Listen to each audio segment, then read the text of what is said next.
አንድ ቀን ፖስታ እየለዩ ሳለ ከሊና ጓደኞች አንዷ በድንገት በደም የተጨማለቀ ደብዳቤ ታገኛለች። በኤንቨሎፑ ላይ ያለው የተቀባዩ ስም ሊና ነው። ሊና ደብዳቤውን ለመክፈት በጣም ትፈራለች። ተራዋን ጥቁር ሴት አንድ ከተከበረ ቤተሰብ የመጣና ማራኪ የቀልድ ችሎታ ያለው ነጭ ልጅ አጥብቆ ይፈልጋታል። ሌሎች ነጭ ሴቶች ልቡን ለመስረቅ ቢሞክሩም እሱ ግን አሁንም ለዚች ጥቁር ሴት ጥልቅ ፍቅር ማሳየቱን ቀጥሏል። ሊና በዙሪያ ያሉትን የቅናትና የንቀት እይታዎች በዝምታ እያየች ታሳልፋቸዋለች። ምንም እንኳን ልጁ ልቧን ለማሸነፍ ጠንክሮ መሞከሩን ቢቀጥልም የትም ብትሄድ ጥቁር የቆዳ ቀለሟ በዚህ ነጮች በበላይነት በሚቆጣጠሩት ሀገር ተቀባይነት እንደሌለው ስለምታውቅ ሊና ከሱ ጋር ለመሆን ፈጽሞ አልፈለገችም። ከዚህም በተጨማሪ ቤተሰቦቿ ድሃ ስለሆኑ የዕለት ጉርሳቸውን ለማሟላት ከትምህርት በኋላ በትርፍ ሰዓት ስራዎች መሰማራት ግድ ይላታል። እሷና ልጁ በመደብና በቀለም ስለተከፋፈሉ ፍቅራቸው መከራ ሊገጥመው የተወሰነበት መሆኑን በሚገባ ተረድታለች። አንድ ቀን በግብዣ ላይ እየሰራች ሳለ ባልታሰበ ሁኔታ ልጁን ታየዋለች። ጥቁር ሴት መሆኗ ችግር እንዳያመጣበት ፈርታም ፈጥና ራሷን በመነቅነቅ እርስ በርሳቸው እንደማይተዋወቁ እንዲያስመስል ምልክት ትሰጠዋለች። ከዛ ግን ልጁ በድንገት እጇን ይዞ ከግብዣው ስፍራ ይዟት ይወጣል። ሰራዊቱን እንደተቀላቀለና በቅርቡም ወደ ጦር ግንባር እንደሚሄድ ይነግራታል። ይህንን ስትሰማ በፊቷ ላይ የነበረው ፈገግታ ወዲያውኑ ይጠፋል። እውነታው እሷም ከረጅም ጊዜ በፊት በሱ ፍቅር ወድቃለች። ነገር ግን ከውጭው ዓለም በሚመጣባት ጫና ምክንያት ፍቅሯን በውስጧ አምቃ ይዛው ነበር። አሁን ግን ከህይወቷ ሊወጣ መሆኑን ስትረዳ ስሜቷን ማፈን ያቅታትና መጀመሪያ እሷ ትስሟለች። በዚያች ቅጽበት የሚዋደዱት ወጣቶች በመጨረሻ ይጣመራሉ። ሆኖም ግን እርስ በርስ ለመዋደድ ያላቸው ጊዜ በጣም ያጥራል። ከጥቂት ቀናት በኋላ ልጁ የትውልድ ከተማውን ለቆ ወደ ጦርነቱ ይሄዳል። ከዚያን ጊዜ ጀምሮ ሊና በናፍቆት የተሞላ ህይወት መኖር ትጀምራለች። የፖስታ አቅራቢው እስኪመጣ በየቀኑ መጠበቅም የዕለት ተዕለት ተግባሯ ዋነኛ አካል ይሆናል። አሁን ላይ ከ2 ወራት በላይ ቢያልፍም ከሱ አንድም ደብዳቤ አልደረሳትም። ምንም እንኳን በግንባር ካለው ፍቅረኛዋ ምንም አይነት ምላሽ ባትሰማም መጻፏን ሳታቋርጥ በየሳምንቱ ደብዳቤ ትልክለታለች። ነፋሱ የሷን ናፍቆት ርቆ ወዳለው ወደሱ ሊያደርስልኝ ይችላል ብላ ተስፋ በማድረግም ሁል ጊዜ ቀና ብላ ወደ ሰማይ ትመለከታለች። ከወራት በኋላ አንድ ቀን የልጁ አባት ደብዳቤ ይዞላት ይመጣል። ሊና ኤንቨሎፑን በቀስታ ስትከፍተውም ከውስጡ ፍቅረኛዋ በጦርነት ላይ እንደተገደለ የሚገልጽ ከጦር ሰራዊቱ የተላከ ደብዳቤ ታገኛለች። ከወራት ጥበቃ በኋላ የምትቀበለው ዜና ሞቱን ይሆናል ብላ ፈጽሞ አልጠበቀችም። የሞት ደብዳቤውን አጥብቃ እንደጨበጠችም አልጋዋ ላይ ሆና ሌሊቱን ሙሉ ስታለቅስ ታድራለች። ልቧ ተሰብሮም ለ1 ሳምንት ያህል አልጋ ላይ ትተኛለች። ከዚያም ትምህርቷን አቋርጣ ጦር ሰራዊቱን ለመቀላቀል ውሳኔ ላይ ትደርሳለች። ፍላጎቷ ፍቅረኛዋ በአንድ ወቅት የተዋጋባቸውን ቦታዎች ማየትና በጦር ሜዳ ላይ የተወውን አሻራውን መዳሰስ ነው። እናቷ ብቸኛ ልጇን ወደ ሞት የመላክን ሐሳብ ልትሸከመው ባትችልም ነገር ግን ሊና ወስና ነበርና እናቷ ብትማጸናትም በቁርጠኝነት ሰራዊቱን ትቀላቀላለች። እናቷም በሐዘን ተሞልታ ሊናን ከቤት አርቆ ወደሚወስዳት ባቡር ትሸኛታለች። ብዙም ሳይቆይ ሊና አዲሱ የምልምሎች ማሰልጠኛ ካምፕ ትደርሳለች። ልክ እዚያ እንደደረሰች ቤል የሚባል ጥቁር ወታደር ታገኛለች። ቤልም ሊናን ባያት የመጀመሪያ ቅጽበት በፍቅሯ ይወድቃል። ከዛ ከዛም ከጭነት መኪናው ልትወርድ ስትል እጁን ይዘረጋላታል። የደግነት ተግባሩን እያየች ለጥቂት ሰከንዶች በዝምታ ከቆየች በኋላም በመጨረሻ እጁን ይዛ ከወታደራዊ የጭነት መኪናው ላይ ዘላ ትወርዳለች። ቤል አጋጣሚውን ተጠቅሞ ራሱን ካስተዋወቀ በኋላም እርዳታውን በፈለገች በማንኛውም ጊዜ ልጠራው እንደምትችል ይነግራታል። ለሞቀ አቀባበሉ ሊና በትህትና ፈገግታ ብቻ ምላሽ ትሰጠዋለች። አሁንም ፍቅረኛዋን የማጣት ሐዘን ውስጥ እንደሰጠመች ነው። ልቧም እንደተቆለፈ ነው። ማንም በቀላሉ ሊከፍተው አይችልም። በበቀል ስሜትና የጀርመንን ጦር የማሸነፍ ፍላጎት ተገፋፍታ ነው ወደዚህ መጣችው። ፍቅረኛዋ ሳይጨርሰው የተወውን ህልም እውን ለማድረግ የመጀመሪያው ወደ ሆነውና ሙሉ በሙሉ ጥቁር ሴቶች ብቻ ወዳሉበት ሻለቃ ትመደባለች። የጥቁሮች ብቻ መሆኑም የሚዲያውን ትኩረት ይስባል። ብዙ ሰዎችም ይህ ቡድን ሲወድቅ ለማየት ይጠባበቃሉ።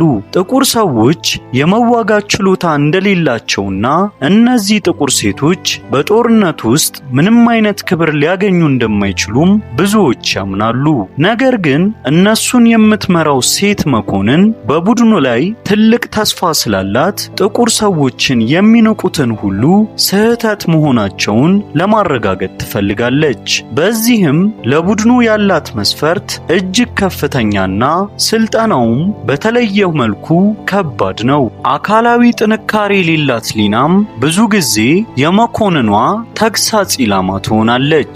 በእሷ ላይ የሚደርሰው ሁሉ ደግሞ ባያት የመጀመሪያ ቅጽበት በፍቅሯ በወደቀው ቤል በጸጥታ ይታያል። ነገር ግን ለሊና ቤል ከተራ የማታውቀው ሰው የዘለለ ትርጉም የለውም። ምክንያቱም ልቧ አሁንም በጦር ሜዳ ለሞተው ፍቅረኛዋ ነው። አንድ ቀን ክፍለ ጦሩ የኬሚካል ጦርነት ስልጠና ላይ ያለ ሁለት የሴት ወታደሮች ቡድን በታሸገ ክፍሉ ውስጥ ቆመው በጸጥታ ይጠባበቃሉ። በሚቀጥለው ቅጽበት የጢስ ቦምብ ወደ ውስጥ ይወረወራል። ሁሉም በፍጥነት የጋዝ መከላከያ ጭንብላቸውን ያጠልቃሉ። ነገር ግን አሁንም በወንድ ጓደኛዋ ሞት ሐዘን ውስጥ የጠፋችው ሊና ድጋሜ ከሌሎቹ አንድ እርምጃ ትዘገያለች። በመጨረሻም ክፍሉ ውስጥ ያለውን ጥቅጥቅ ያለ ጢስ መቋቋም ያቅታትና ወደ ውጪ ትወጣለች። ቡድኑን ሲከታተል የነበረው አንድ ጋዜጠኛም ወዲያውኑ ተሯሩጦ ይመጣና ያለማቋረጥ ፎቶግራፎችን ማንሳት ይጀምራል። የተናደደችው መኮንንም ሊና ወደ ውስጥ እንድትመለስ ትጮህባታለች። ሙሉውን ክፍለ ጦር ወደ ታች እንድትጎትትና በነጭ ታዳሚዎች ፊት መሳቂያ እንድትሆን አልፈለገችም። መሬት ላይ የወደቀችው ሊናም ልቧ በጥፋተኝነትና ራስን በመውቀስ ይሞላል። ጠንካራ ለመሆን ደፋር ለመሆን ብትፈልግም ሁልጊዜም ከጠበቀችው በታች ትሆናለች። በድንዝዝታ ውስጥ ሆና በድንገት የፍቅረኛዋ መንፈስ ከመኮንኗ አጠገብ ቆሞ በፍቅር አይኖች እያያት ተነስታ በራሷ እንድትተማመን ሲያበረታታት ታየዋለች። በሱ ተበረታታም ጭምብሏን መልሳ በማጥለቅ በቁርጠኝነት ወደ ክፍሉ ትመለሳለች። ሊና ያልጠበቀችው ነገር ቢኖር ለወራት የፈጀውን አድካሚ ስልጠና ከታገሱ በኋላ አሁንም ወደ ግንባር ለመሄድ ምንም አይነት ትዕዛዝ አለማግኘታቸውን ነው። በነጮች ቁጥጥር ስር ያለው መንግስት አሁንም ለጥቁር ወታደሮች ፍትሃዊ ዕድል ለመስጠት ፈቃደኛ እንዳልሆነ ግልጽ ነው። የህዝቧን ጥንካሬ ለማሳየት ቆርጣ የተነሳችው መኮንንም ወደ ግንባር እንዲያዘዋውራቸው ለመጠየቅ በአካል ወደ ነጩ አዛዥ ትሄዳለች። አዛዡ ግን አዲስ ዜና እስኪመጣ እንድትጠባበቅ በቀዝቃዛ ስሜት ነግሮ ከቢሮ ያሰናብታታል። አዳዲስ ምልምሎች በመጨረሻ ለመጀመሪያ ጊዜ ወደ ጦርነት ሲገቡ በውጥረት ተሞልተው ጠመንጃቸውን ጨብጠው በምሽጎቹ ውስጥ በቀስታ ወደፊት ይጓዛሉ። አዛዡ የሙሉ ጥቃት ትዕዛዝ ሲሰጥም ወታደሮቹም ትዕዛዙን እንደሰሙ ከምሽጎቹ ይወጣሉ። በቅጽበትም አየሩ ጆሮ በሚያደነቁር የተኩስ ሩምታና በወደቁ ሰዎች ጩኸት ይሞላል። ጥይቶች እንደ ዝናብ በጆሮአቸው አጠገብ ያልፋሉ። ፍንዳታዎችም አንዱ ከሌላው በኋላ ያስተጋባሉ። አደጋውን ችላ በማለትም በሙሉ ኃይላቸው ወደ ጠላት ቦታ ወደፊት ይገሰግሳሉ። ከዛ ግን በድንገት የሚነድ የእሳት መስመር ያስከተለ የጦር አውሮፕላን ይከሰከሳል። አንዱ ወታደር አብራሪውን ከውስጥ ለማውጣት ቢታገልም ሰውየው ቀድሞውኑ ሕይወቱ አልፏል። ከአብራሪው ቦርሳ ውስጥም ወደ ቤት ሊላክ የነበረ በደም የተጨማለቀ ደብዳቤ ያገኛል። ጦርነቱ በመጨረሻ ሲያበቃ ብዙዎች በሕይወት ለመትረፍ እድለኛ ቢሆኑም አሰቃቂው የእልቂት ትዕይንት ግን ክፉኛ ያሳድዳቸዋል። በደም የተጨማለቁት ደብዳቤዎች በደርዘን የሚቆጠሩ የፖስታ ከረጢቶች ላይ ተጭነው ወደ ኋለኛው መስመር ያቀናሉ። በመጨረሻም ፖስታውን አውርደው ባዶ ሃንጋር ውስጥ ይወረውሩታል። በውስጡ በ10 ሺዎች የሚቆጠሩ ደብዳቤዎች ቀድሞውኑ ተራራ ሆነው ተከምረዋል። አንዳንዶቹ ደብዳቤዎች በመቆየታቸው በስብሰዋል። አንዲት እናት በየማለዳው በበራፏ ላይ ቆማ የፖስታ አቅራቢው እስኪመጣ በጉጉት ትጠብቃለች። 5 ረጅም ወራት ቢቆጠሩም ግን አንድም ደብዳቤ አልደረሳትም። በመጨረሻ ተስፋ የቆረጠችው እናት ልጇ አሁንም በሕይወት እንዳለ ለማወቅ በማሰብ ወደ ዋይት ሃውስ አቅራቢያ ታቀናለች። በአንደኛው ምሽትም በመጨረሻ የቀዳማዊት እመቤቷን ትኩረት ታገኛለች። እናትየው አጋጣሚውን በመጠቀም የልጇን ፎቶግራፍ አውጥታ እስካሁን ከልጇ አንድም ደብዳቤ እንዳልደረሳት ትነግራታለች። በታሪኳ የተነካችው ቀዳማዊት እመቤቷም እንደምትረዳት ቃል ትገባላታለች።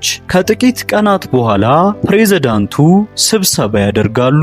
ደብዳቤዎች ለምን እንደማይደርሱም ጀነራሎቻቸውን ከጠየቁ በኋላም ምክንያቶቻቸውን ውድቅ በማድረግ ከቤት የሚላኩ ደብዳቤዎች ሞራልን ለመጠበቅ እጅግ አስፈላጊ መሆናቸውን አጥብቀው በመናገር ችግሩን ወዲያውኑ እንዲያስተካክሉ ትዕዛዝ ይሰጣሉ። ከፕሬዝዳንቱና ከቀዳማዊት እመቤቷ በደረሰባቸው ጫና የተነሳም ጀነራሉ በፖስታው ላይ ያለውን መከማቸት በተቻለ ፍጥነት ለመፍታት ቃል ይገባሉ።